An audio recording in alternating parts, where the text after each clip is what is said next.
Okay. So come in here, take off these nuts. Take off the nuts. Just slide these brackets around the holes up into both sides. And then you put the nuts on into both sides.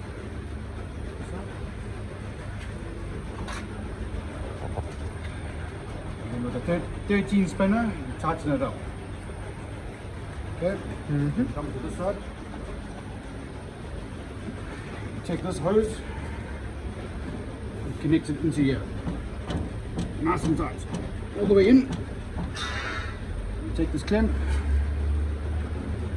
push the hose clamp on, and with the 10 spinner, you tighten it up. As tight as you can get it. Okay? Yep.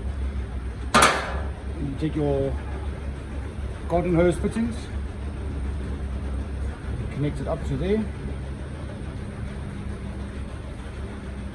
This will go to your foaming unit. You come to the back of the RBC. Screw the next fitting into there. Nice and tight. And you can connect your garden hose into there, and you open the water and let the tank fill up. Okay, come back this side. Once the tank is, say, halfway full, it's ready to operate. Open the valve and then plug this into power supply and you're ready to go. Good.